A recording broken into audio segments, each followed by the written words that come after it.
Alex, yeah, that's a perfect role. Now, my co-host, Alex or Mike, you guys, is there anything you wanted to ask Scott or Paul? Mike, you want to go first?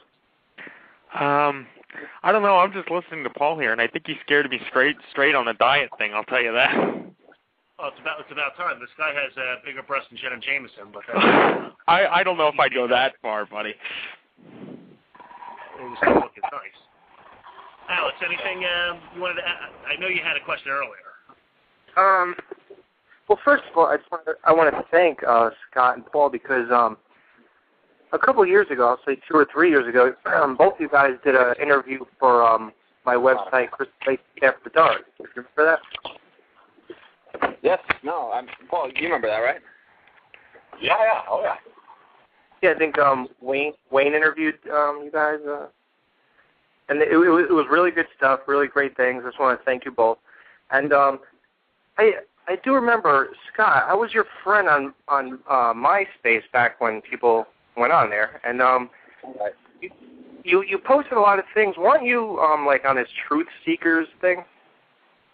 I was documenting an organization out of New York called We Are Change at the time, 2007 or so, and basically that's what I was documenting at the time.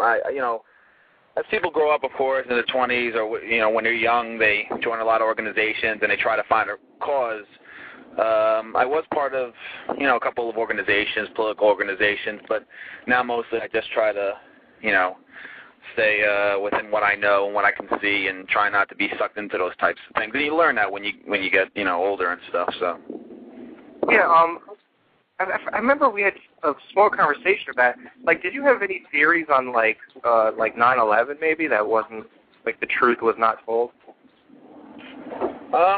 I mean, I do believe that there are some instances maybe that some things that the media are covering up, but as far as things that I have as personally, things that I know for facts, I'm not really sure. I do question the events of 9/11. I do question how Building 7 looked like it came down, a controlled demolition, but I don't have any facts to back that up. But I do always like conversations where we can talk about it and try to get to the bottom of it. And it's definitely a big subject for a lot of people to take in. So I will say that. Yeah. Like, what do you think of that? That one documentary, I don't know if you guys have seen it. It's been around for years now. It's called Loose Change. Mm-hmm. Right, Scott? Yes, Loose Change. And that presents a very compelling story. And, Scott is very, respectful of, his passions. But I'll tell you what, there's a lot out there in the world that is you can't prove because we just don't have the resources. But there's just too much evidence that's circumstantial around it. And Scott is very passionate, and this is one of the things that fuels him, that gets him up every morning, or keeps him up, I should say, till early in the morning. Is that he's very passionate about righting the wrongs of our world.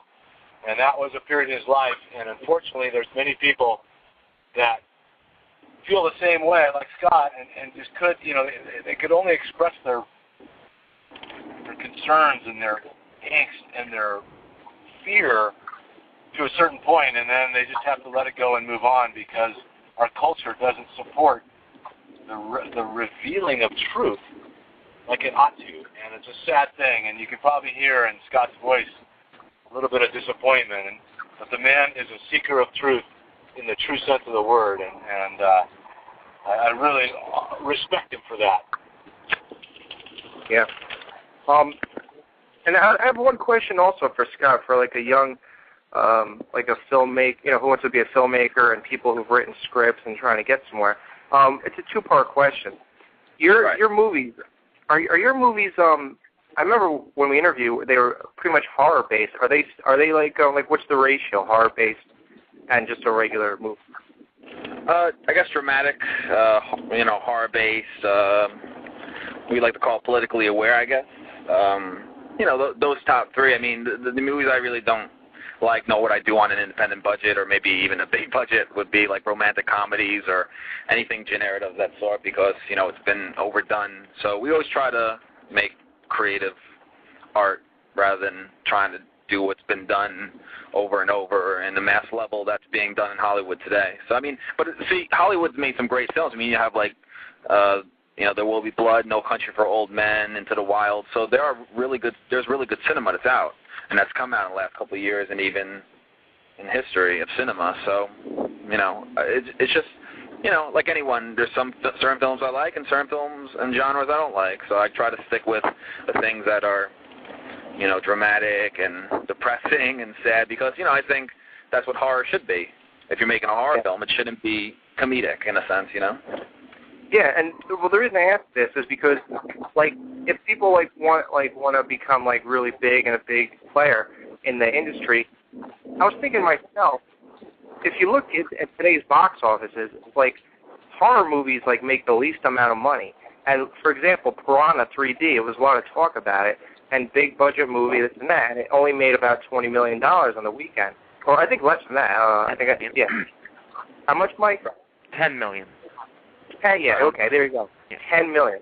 Now, would you say that would make me scared to dive into the horror industry? If I think it won't be successful just because of the genre I'm making.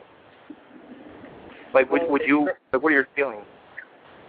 Well, if you're an independent filmmaker, you have to sort of prove yourself. So what our hope is to kind of find investors who believe in our message of patriotism, who want to, make a film that has to do with the horror elements.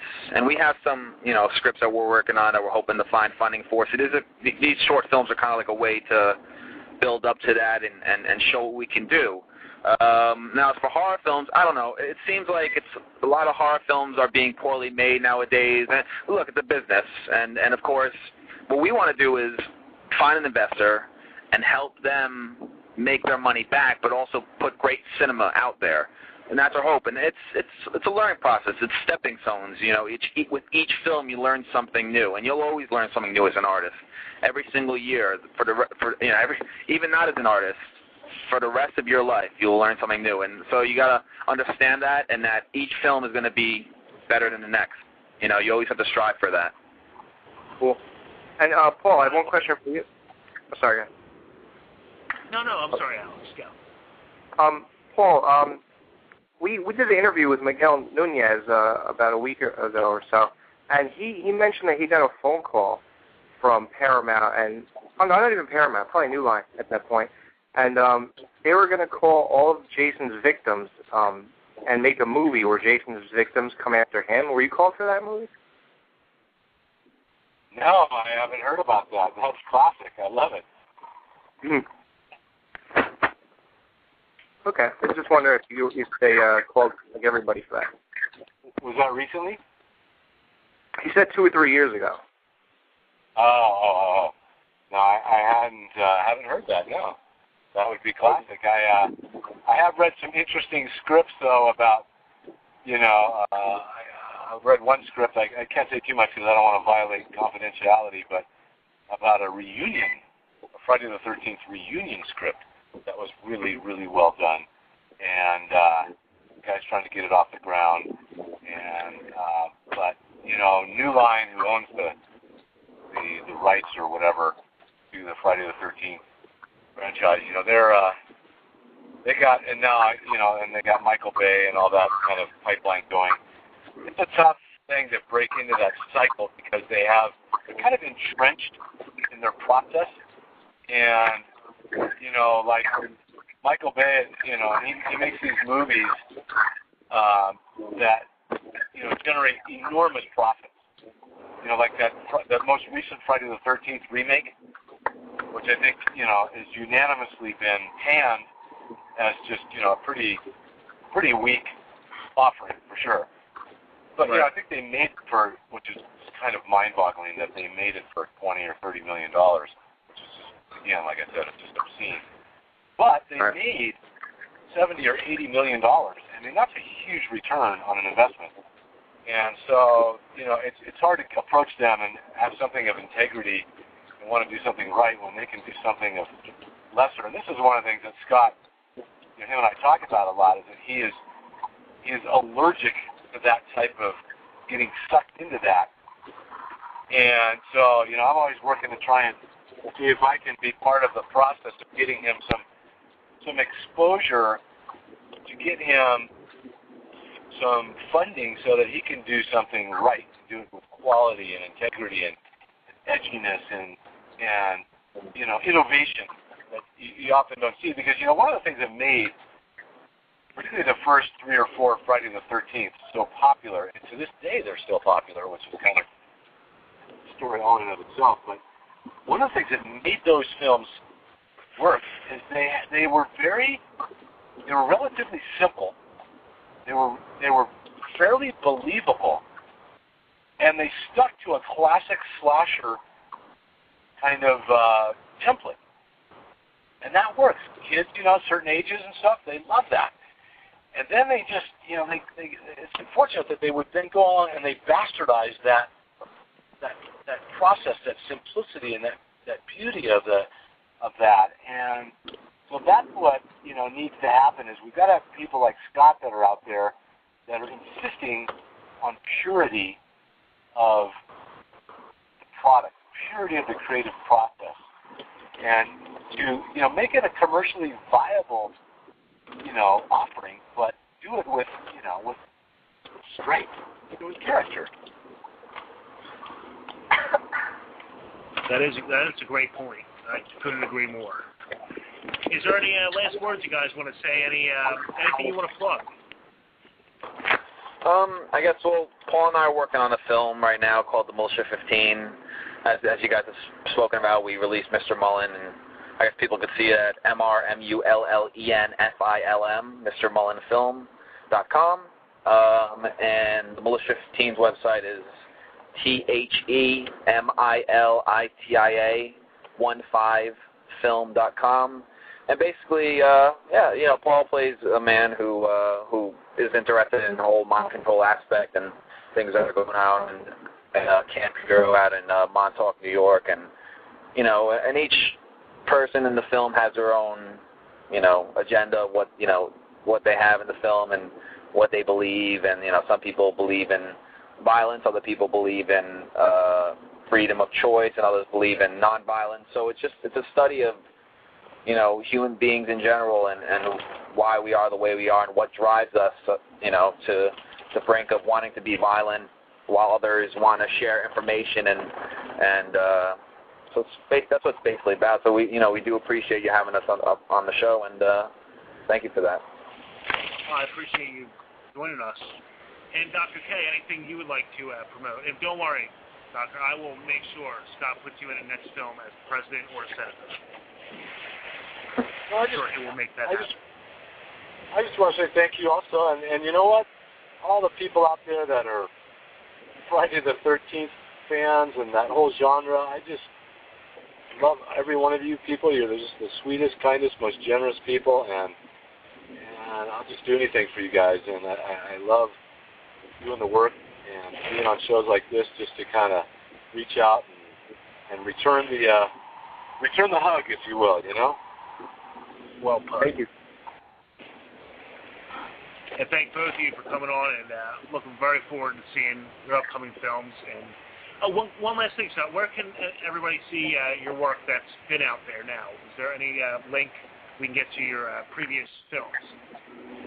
Yes, Paul is also, the latest 3 that we've been working on was Mr. Mullen, The Militia 15, which Paul is in the trailers on the website, and Loss of Hope, which is lossofhopefilm.com. And those are the 3 films that we're working on currently. The 2, Loss of Hope and Mr. Mullen, we finished. So next up is the release of The Militia 15 in about maybe November or December of this year. So. All right, that sounds great. Guys, as always, thank you so much for taking time out of your night and come talking to us here on Rabbit and Red. We really appreciate you guys coming on.